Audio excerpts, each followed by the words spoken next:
Chapter 23. At that moment Count Rostophin with his protruding chin and alert eyes, wearing the uniform of a general with sash over his shoulder, entered the room, stepping briskly to the front of the crowd of gentry. "Our sovereign the Emperor will be here in a moment," said Rostophin. "I am straight from the palace. Seeing the position we are in, I think there is little need for discussion. The Emperor has deigned to summon us and the merchants. Millions will pour forth from there," he pointed to the merchants' hall, "but our business is to supply men and not spare ourselves. That is the least we can do." A conference took place confined to the magnates sitting at the table. The whole consultation passed more than quietly. After all the preceding noise, the sound of their old voices saying one after another, "I agree," or for variety, "I too am of that opinion," and so on had even a mournful effect. The secretary was told to write down the resolution of the Moscow nobility and gentry, that they would furnish 10 men, fully equipped, out of every 1,000 serfs, as the Smolensk gentry had done. Their chairs made a scraping noise as the gentlemen who had conferred rose with apparent relief, and began walking up and down, arm in arm, to stretch their legs and converse in couples. "The Emperor!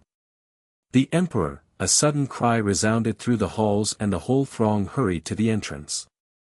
The Emperor entered the hall through a broad path between two lines of nobles. Every face expressed respectful, awestruck curiosity. Pierre stood rather far off and could not hear all that the Emperor said. From what he did hear he understood that the Emperor spoke of the danger threatening the empire and of the hopes he placed on the Moscow nobility. He was answered by a voice which informed him of the resolution just arrived at. "Gentlemen," said the Emperor with a quivering voice. There was a rustling among the crowd and it again subsided, so that Pierre distinctly heard the pleasantly human voice of the Emperor saying with emotion, "I never doubted the devotion of the Russian nobles, but today it has surpassed my expectations. I thank you in the name of the fatherland. Gentlemen, let us act. Time is most precious." The Emperor ceased speaking, the crowd began pressing round him, and rapturous exclamations were heard from all sides. "Yes, most precious, a royal word," said Count Rostov, with a sob. He stood at the back, and, though he had heard hardly anything, understood everything in his own way. From the hall of the nobility the Emperor went to that of the merchants. There he remained about 10 minutes. Pierre was among those who saw him come out from the merchants' hall with tears of emotion in his eyes. As became known later, he had scarcely begun to address the merchants before tears gushed from his eyes and he concluded in a trembling voice. When Pierre saw the Emperor he was coming out accompanied by 2 merchants, one of whom Pierre knew, a fat otkupshik. The other was the mayor, a man with a thin sallow face and narrow beard. Both were weeping. Tears filled the thin man's eyes, and the fat otkupshik sobbed outright like a child and kept repeating, "Our lives and property, take them, your majesty." Pierre's one feeling at the moment was a desire to show that he was ready to go all lengths and was prepared to sacrifice everything. He now felt ashamed of his speech with its constitutional tendency and sought an opportunity of effacing it. Having heard that Count Mamonov was furnishing a regiment, Bezukov at once informed Rostophin that he would give 1,000 men and their maintenance. Old Rostov could not tell his wife of what had passed without tears, and at once consented to Petya's request and went himself to enter his name. Next day the Emperor left Moscow. The assembled nobles all took off their uniforms and settled down again in their homes and clubs, and not without some groans gave orders to their stewards about the enrollment, feeling amazed themselves at what they had done. Book 10, 1812. Chapter 1. Napoleon began the war with Russia because he could not resist going to Dresden, could not help having his head turned by the homage he received, could not help donning a Polish uniform and yielding to the stimulating influence of a June morning, and could not refrain from bursts of anger in the presence of Kurakhin and then of Balashev. Alexander refused negotiations because he felt himself to be personally insulted. Barclay de Tolly tried to command the army in the best way, because he wished to fulfill his duty and earn fame as a great commander. Rostov charged the French because he could not restrain his wish for a gallop across a level field, and in the same way the innumerable people who took part in the war acted in accord with their personal characteristics, habits, circumstances, and aims. They were moved by fear or vanity, rejoiced or were indignant, reasoned, imagining that they knew what they were doing and did it of their own free will, but they all were involuntary tools of history, carrying on a work concealed from them but comprehensible to us. Such is the inevitable fate of men of action, and the higher they stand in the social hierarchy the less are they free. The actors of 1812 have long since left the stage, their personal interests have vanished leaving no trace, and nothing remains of that time but its historic results.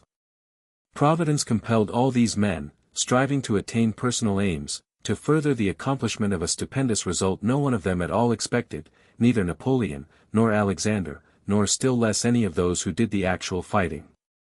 The cause of the destruction of the French army in 1812 is clear to us now.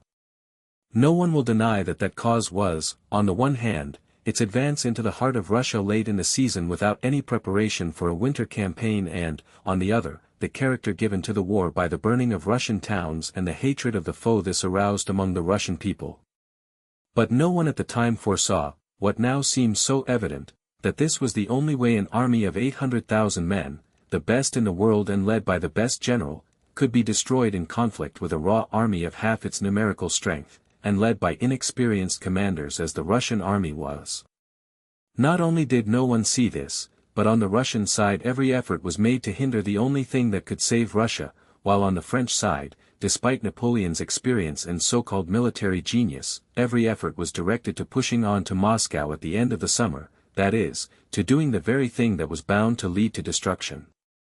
In historical works on the year 1812 French writers are very fond of saying that Napoleon felt the danger of extending his line, that he sought a battle and that his marshals advised him to stop at Smolensk, and of making similar statements to show that the danger of the campaign was even then understood. Russian authors are still fonder of telling us that from the commencement of the campaign a Scythian war plan was adopted to lure Napoleon into the depths of Russia, and this plan some of them attribute to Pfuel, others to a certain Frenchman, others to Toll, and others again to Alexander himself, pointing to notes, projects, and letters which contain hints of such a line of action. But all these hints at what happened, both from the French side and the Russian, are advanced only because they fit in with the event. Had that event not occurred these hints would have been forgotten, as we have forgotten the thousands and millions of hints and expectations to the contrary which were current then but have now been forgotten because the event falsified them. There are always so many conjectures as to the issue of any event that however it may end there will always be people to say, I said then that it would be so, quite forgetting that amid their innumerable conjectures many were to quite the contrary effect. Conjectures as to Napoleon's awareness of the danger of extending his line, and, on the Russian side, as to luring the enemy into the depths of Russia, are evidently of that kind, and only by much straining can historians attribute such conceptions to Napoleon and his marshals, or such plans to the Russian commanders. All the facts are in flat contradiction to such conjectures. During the whole period of the war not only was there no wish on the Russian side to draw the French into the heart of the country, but from their first entry into Russia everything was done to stop them. And not only was Napoleon not afraid to extend his line, but he welcomed every step forward as a triumph and did not seek battle as eagerly as in former campaigns, but very lazily. At the very beginning of the war our armies were divided, and our sole aim was to unite them. The uniting the armies was no advantage if we meant to retire and lure the enemy into the depths of the country. Our emperor joined the army to encourage it to defend every inch of Russian soil and not to retreat. The enormous Drissa camp was formed on Pfuel's plan, and there was no intention of retiring farther. The emperor reproached the commanders-in-chief for every step they retired. He could not bear the idea of letting the enemy even reach Smolensk, still less could he contemplate the burning of Moscow, and when our armies did unite he was displeased that Smolensk was abandoned and burned without a general engagement having been fought under its walls. So thought the emperor, and the Russian commanders and people were still more provoked at the thought that our forces were retreating into the depths of the country. Napoleon having cut our armies apart advanced far into the country and missed several chances of forcing an engagement. In August he was at Smolensk and thought only of how to advance farther, though as we now see that advance was evidently ruinous to him. The facts clearly show that Napoleon did not foresee the danger of the advance on Moscow, nor did Alexander and the Russian commanders then think of luring Napoleon on, but quite the contrary. The luring of Napoleon into the depths of the country was not the result of any plan, for no one believed it to be possible. It resulted from a most complex interplay of intrigues, aims, and wishes among those who took part in the war and had no perception whatever of the inevitable, or of the one way of saving Russia. Everything came about fortuitously. The armies were divided at the commencement of the campaign. We tried to unite them, with the evident intention of giving battle and checking the enemy's advance, and by this effort to unite them while avoiding battle with a much stronger enemy, and necessarily withdrawing the armies at an acute angle, we led the French on to Smolensk. But we withdrew at an acute angle not only because the French advanced between our two armies, the angle became still more acute and we withdrew still farther, because Barclay de Tolly was an unpopular foreigner disliked by Bagration, who would come under his command, and Bagration, being in command of the Second Army, tried to postpone joining up and coming under Barclay's command as long as he could. Bagration was slow in effecting the junction, though that was the chief aim of all at headquarters, because, as he alleged, he exposed his army to danger on this march, and it was best for him to retire more to the left and more to the south, worrying the enemy from flank and rear and securing from the Ukraine recruits for his army, and it looks as if he planned this in order not to come under the command of the detested foreigner Barclay, whose rank was inferior to his own. The emperor was with the army to encourage it, but his presence and ignorance of what steps to take, and the enormous number of advisors and plans, destroyed the First Army's energy and it retired.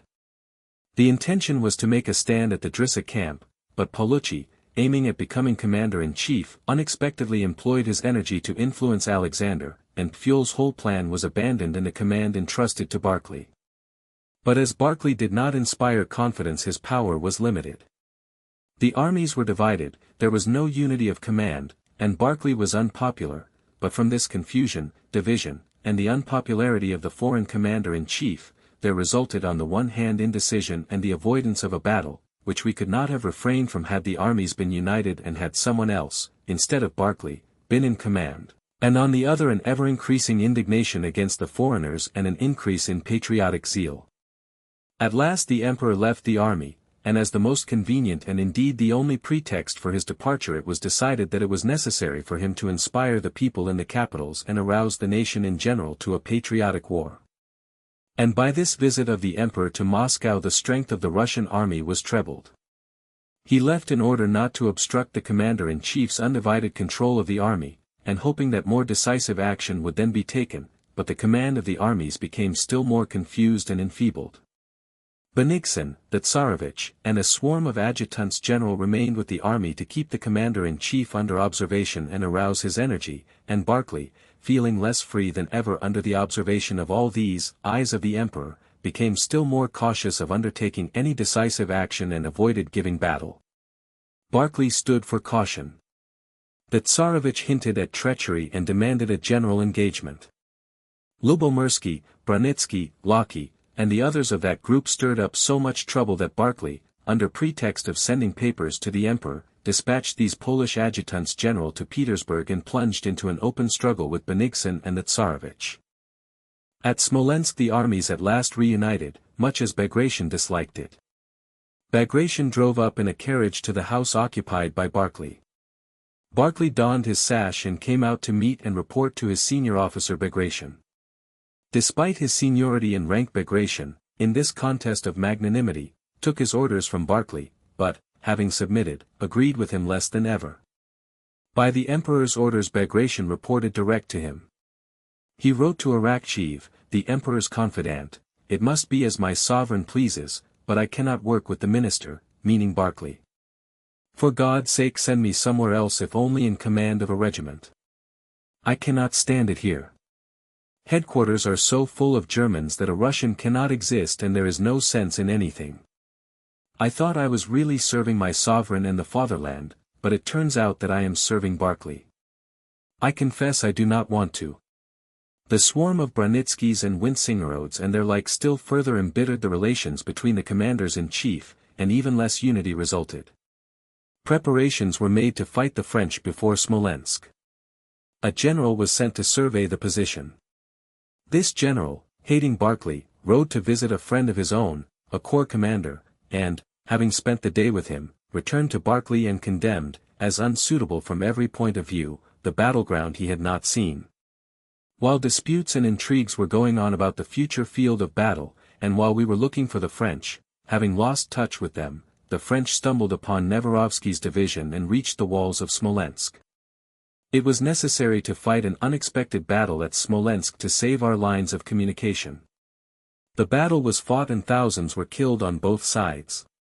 Smolensk was abandoned contrary to the wishes of the emperor and of the whole people. But Smolensk was burned by its own inhabitants who had been misled by their governor. And these ruined inhabitants, setting an example to other Russians, went to Moscow thinking only of their own losses but kindling hatred of the foe. Napoleon advanced farther and we retired, thus arriving at the very result which caused his destruction. Chapter 2. The day after his son had left, Prince Nicholas sent for Princess Mary to come to his study. "Well? Are you satisfied now?" said he. "You've made me quarrel with my son.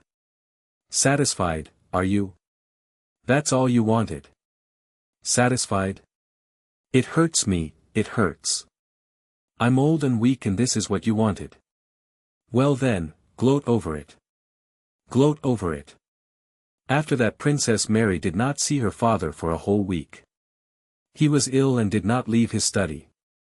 Princess Mary noticed to her surprise that during this illness the old prince not only excluded her from his room, but did not admit Mademoiselle Bourienne either. Tikhon alone attended him. At the end of the week the prince reappeared and resumed his former way of life, devoting himself with special activity to building operations and the arrangement of the gardens and completely breaking off his relations with Mademoiselle Bourienne. His looks and cold tone to his daughter seemed to say, "There, you see. You plotted against me, you lied to Prince Andrew about my relations with that French woman and made me quarrel with him, but you see I need neither her nor you." Princess Mary spent half of every day with little Nicholas, watching his lessons, teaching him Russian and music herself, and talking to Dessalles. The rest of the day she spent over her books, with her old nurse, or with God's folk, who sometimes came by the back door to see her. Of the war Princess Mary thought as women do think about wars. She feared for her brother who was in it, was horrified by and amazed at the strange cruelty that impels men to kill one another, but she did not understand the significance of this war, which seemed to her like all previous wars. She did not realize the significance of this war, though Dessalles with whom she constantly conversed was passionately interested in its progress and tried to explain his own conception of it to her, and though the God's folk who came to see her reported, in their own way, the rumors current among the people of an invasion by Antichrist, and though Julie, now Princess Drobetskaya, who had resumed correspondence with her, wrote patriotic letters from Moscow. "I write you in Russian, my good friend," wrote Julie in her Frenchified Russian, "because I have a detestation for all the French, and the same for their language which I cannot support to hear spoken. We in Moscow are elated by enthusiasm for our adored emperor. My poor husband is enduring pains and hunger in Jewish taverns, but the news which I have inspires me yet more. You heard probably of the heroic exploit of Revsky, embracing his 2 sons and saying, 'I will perish with them but we will not be shaken.' And truly though the enemy was twice stronger than we were unshakable. We pass the time as we can, but in war as in war. The princesses Aline and Sophie sit whole days with me, and we, unhappy widows of live men, make beautiful conversations over our charpie, only you, my friend, are missing, and so on." The chief reason Princess Mary did not realize the full significance of this war was that the old prince never spoke of it, did not recognize it, and laughed at Dessalles when he mentioned it at dinner. The prince's tone was so calm and confident that Princess Mary unhesitatingly believed him. All that July the old prince was exceedingly active and even animated. He planned another garden and began a new building for the domestic serfs. The only thing that made Princess Mary anxious about him was that he slept very little and, instead of sleeping in his study as usual, changed his sleeping place every day. One day he would order his camp bed to be set up in the glass gallery, another day he remained on the couch or on the lounge chair in the drawing room and dozed there without undressing, while, instead of Mademoiselle Bourienne, a serf boy read to him. Then again he would spend a night in the dining room. On August 1st, a second letter was received from Prince Andrew. In his first letter which came soon after he had left home, Prince Andrew had dutifully asked his father's forgiveness for what he had allowed himself to say and begged to be restored to his favor. To this letter the old prince had replied affectionately, and from that time had kept the Frenchwoman at a distance.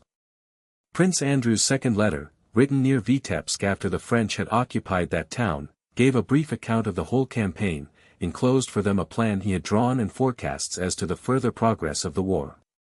In this letter Prince Andrew pointed out to his father the danger of staying at Bald Hills, so near the theater of war and on the army's direct line of march, and advised him to move to Moscow. At dinner that day, on Desaulles mentioning that the French were said to have already entered Vitebsk, the old prince remembered his son's letter. "There was a letter from Prince Andrew today," he said to Princess Mary, "haven't you read it?" "No, father," she replied in a frightened voice. She could not have read the letter as she did not even know it had arrived. "He writes about this war," said the prince, with the ironic smile that had become habitual to him in speaking of the present war. "That must be very interesting," said Desaulles. "Prince Andrew is in a position to know." "Oh, very interesting," said Mademoiselle Bourienne. "Go and get it for me," said the old prince to Mademoiselle Bourienne. "You know, under the paperweight on the little table." Mademoiselle Bourienne jumped up eagerly. "No, don't," he exclaimed with a frown. "You go, Michael Ivanovich." Michael Ivanovich rose and went to the study. But as soon as he had left the room the old prince, looking uneasily round, threw down his napkin and went himself. "They can't do anything, always make some muddle," he muttered. While he was away Princess Mary, Desaulles, Mademoiselle Bourienne, and even little Nicholas exchanged looks in silence. The old prince returned with quick steps, accompanied by Michael Ivanovich, bringing the letter and a plan. These he put down beside him, not letting anyone read them at dinner. On moving to the drawing room he handed the letter to Princess Mary and, spreading out before him the plan of the new building and fixing his eyes upon it, told her to read the letter aloud. When she had done so Princess Mary looked inquiringly at her father. He was examining the plan, evidently engrossed in his own ideas. "What do you think of it, Prince?" Desaulles ventured to ask.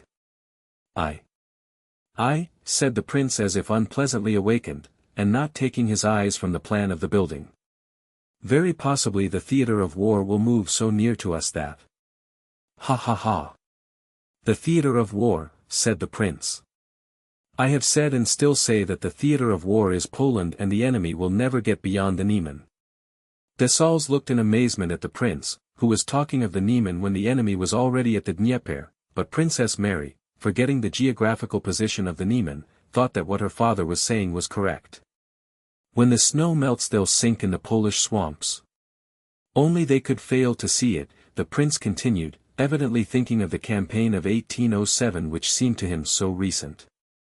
"Bennigsen should have advanced into Prussia sooner, then things would have taken a different turn." "But, Prince," Desaulles began timidly, "the letter mentions Vitebsk." "Ah, the letter?" "Yes," replied the prince peevishly. Yes, his face suddenly took on a morose expression. He paused. "Yes, he writes that the French were beaten at, what river is it?"